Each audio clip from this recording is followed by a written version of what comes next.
Kari Frazier, the communications lead for Solidarity, and today I'm in solidarity with some people from Michigan Energy, Michigan Jobs, before the Michigan Healthy Climate Conference and Summit. And we're talking about where we stand about what's happening with clean energy on a federal level and a state level, because we're standing together saying that not only everything that has happened needs to continue to happen, but more needs to happen because through these clean air, clean water, and clean transit initiatives, it's going to be a better future for us all.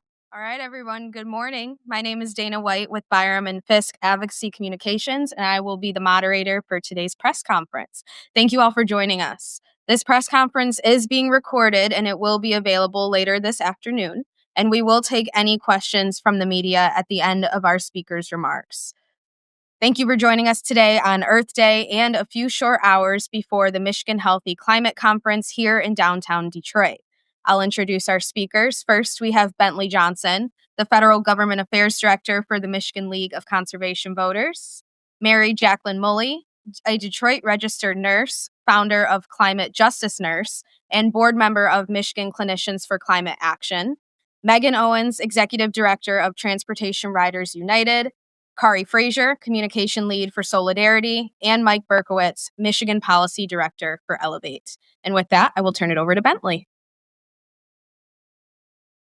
Thank you, Dana. I'm Bentley Johnson, the Federal Government Affairs Director for the Michigan League of Conservation Voters, or Michigan LCV. And today on Earth Day, and just before the start of the My Healthy Climate Conference, we find ourselves at a crossroads. The Trump administration is waging an all-out attack on clean energy, the cleanest and most affordable energy around, while at the same time trying to prop up outdated sources of energy like coal. In the face of this, Michigan is positioned to truly lead the charge nationally on building out the energy of our future. In 2023, lawmakers came together and passed landmark clean energy laws that will move our state by 2040.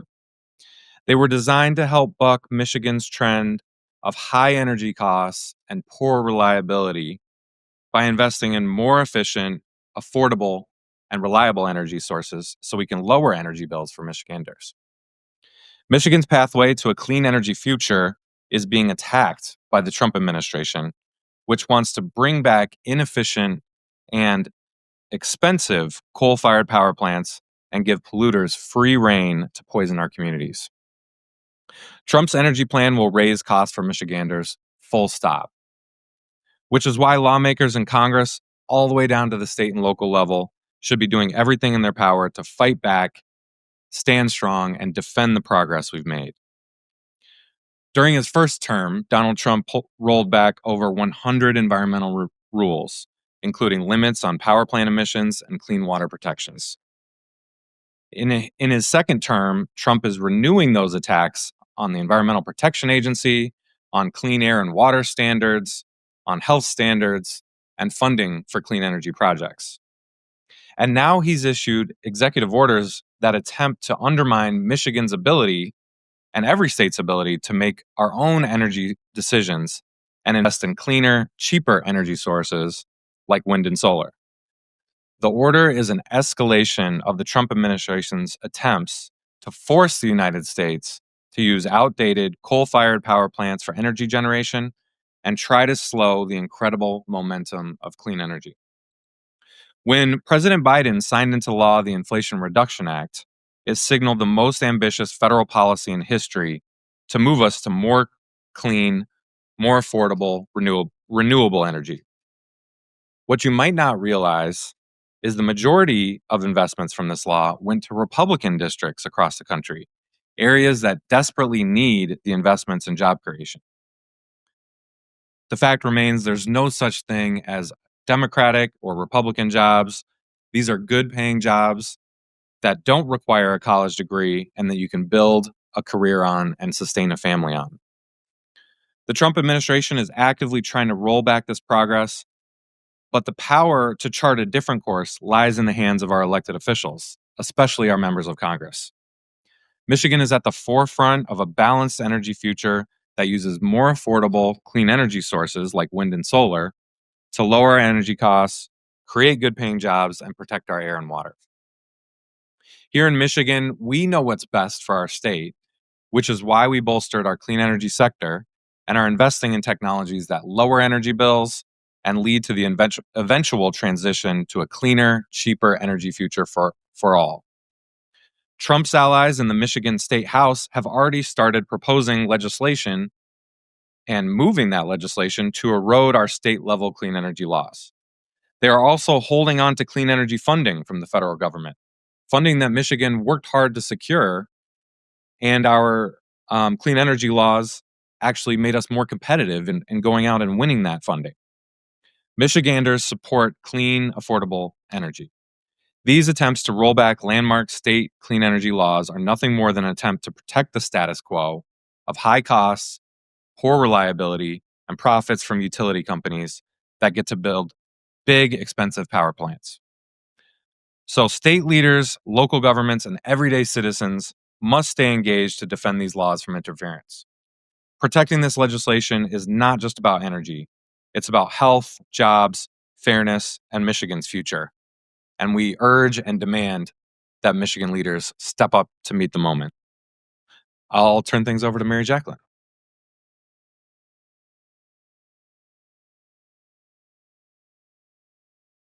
Good morning and happy Earth Day. Thank you, Bentley.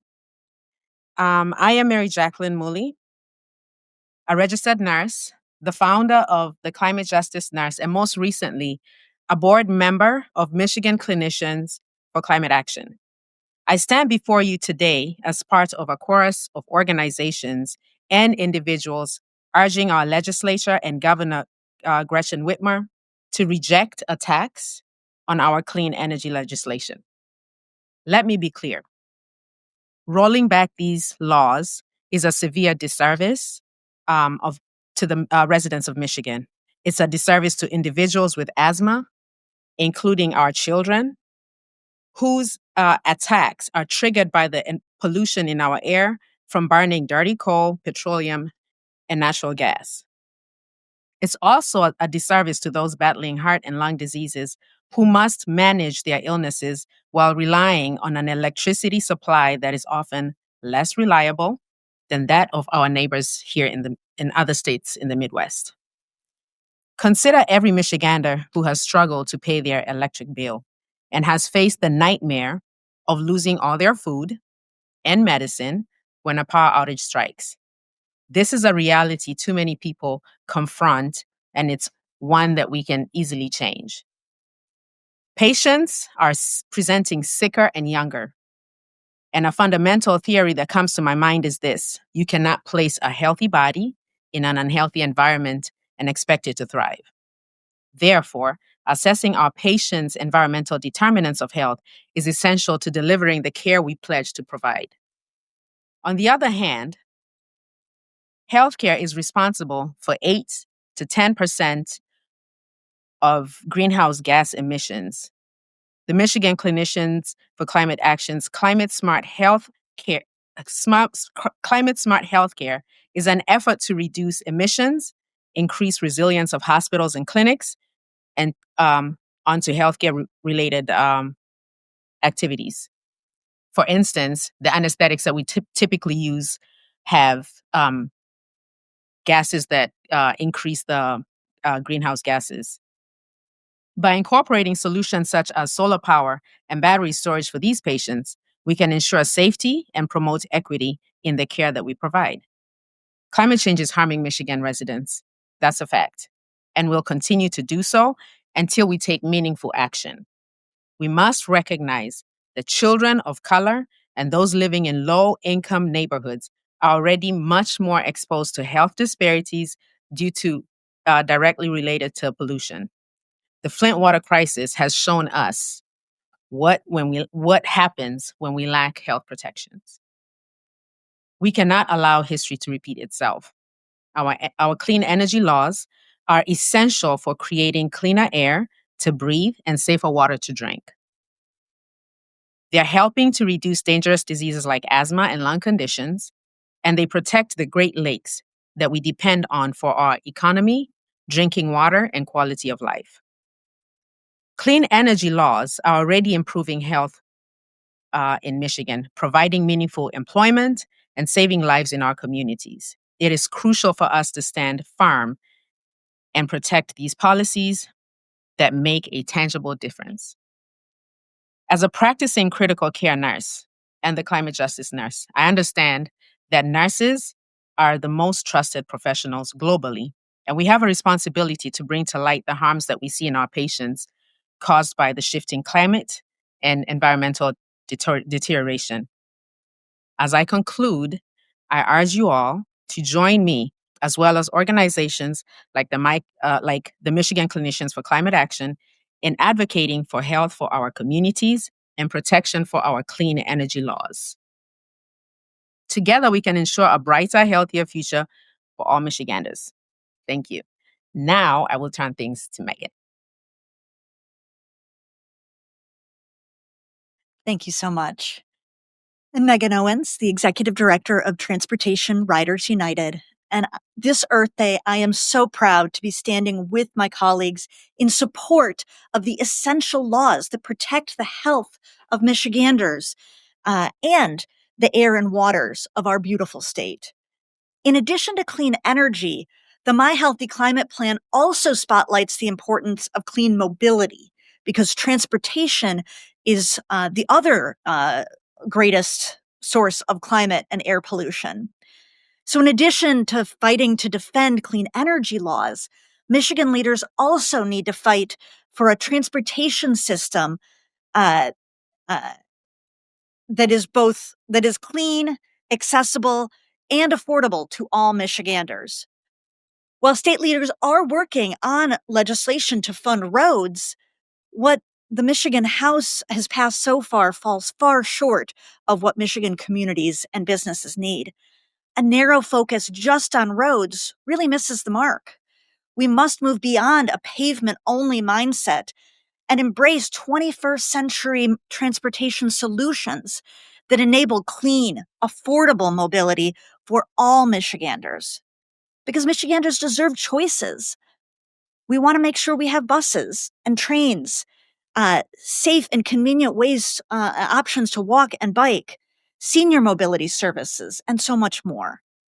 Any serious road funding plan must, first, make major investments in the whole transportation system, not just roads, but also transit and ferries, non-motorized infrastructure, rural access. Second, it must protect other critical it must protect other critical public services from funding cuts like schools and local governments. It can't penalize efficient vehicles like EVs and hybrids with unfair taxes or fees. And we must adopt a fix-it-first strategy to repair what we have before expanding highways that we can't afford. The Michigan Senate has a once-in-a-generation opportunity to build a transportation system that's sustainable, forward-thinking, and built for everyone. As leaders convene at the My Healthy Climate Conference just across the road, we can still achieve the goals of the My Healthy Climate Plan of avoiding the worst of the climate crisis while spurring economic opportunity, creating good paying jobs, improving public health, and improving our air, land, and water.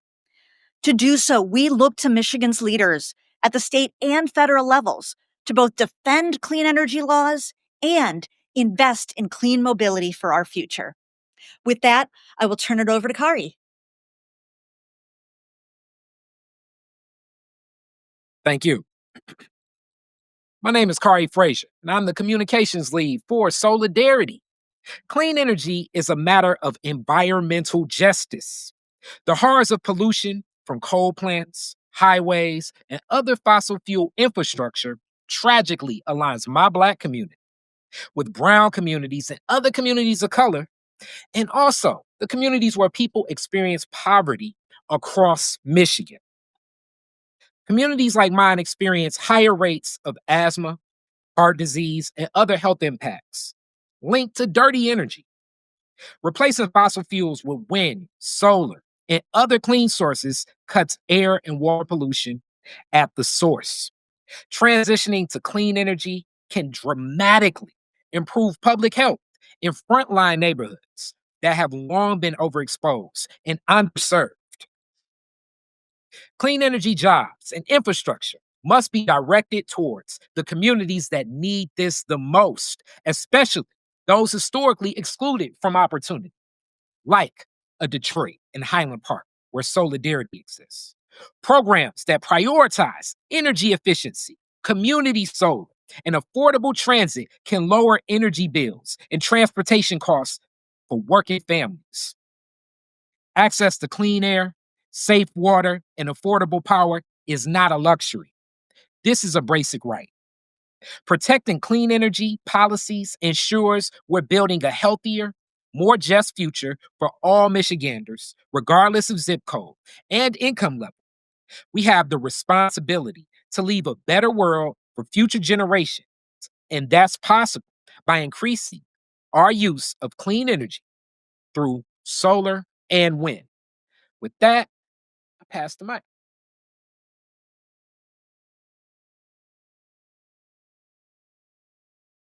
Thank you, Kari. Happy Earth Day, everybody.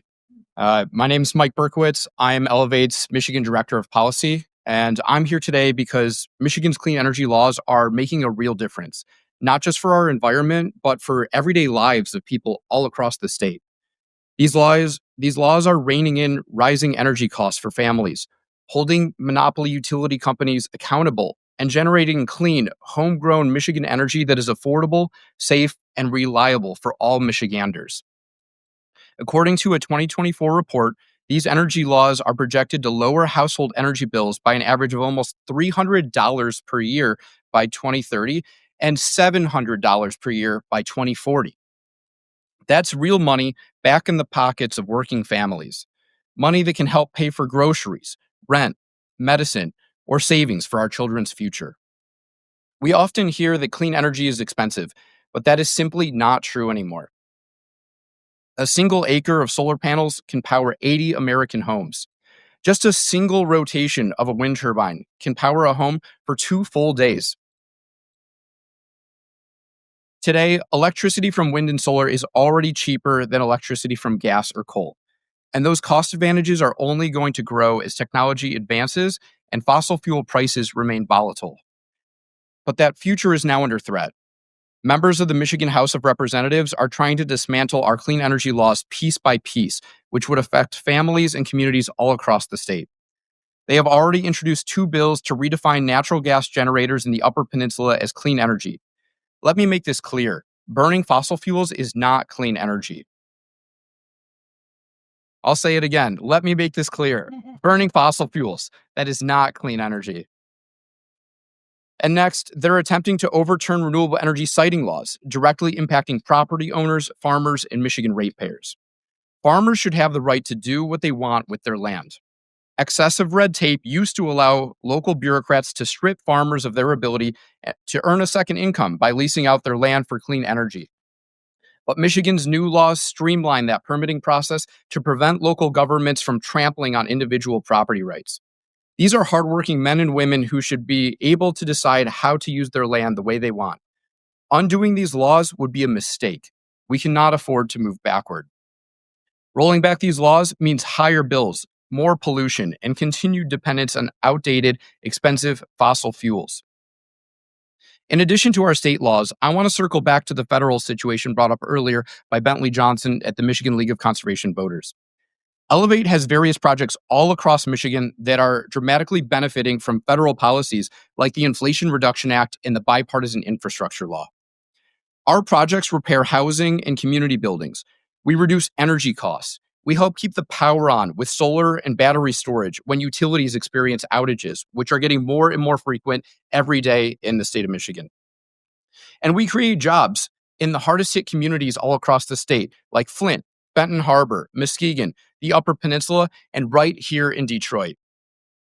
Similar to our state energy laws, rolling back those federal energy laws and tax incentives would mean higher bills and continued dependence on expensive and polluting fossil fuels. We urge Congress to protect these programs and tax credits that are supporting Michigan's advanced energy industry. That's why we're calling on our elected officials in Lansing, in Washington, D.C., and beyond to stand strong and protect Michigan's clean energy future. These laws are delivering real results, and Michiganders are already starting to see the benefits. Thank you for the opportunity to speak. And with that, I'll turn it back over to our moderator. Thank you. And I'd like to thank all of our speakers for joining us here today. Do we have any questions from the media? All right. Seeing no questions, that will conclude our press conference. Thank you all for coming.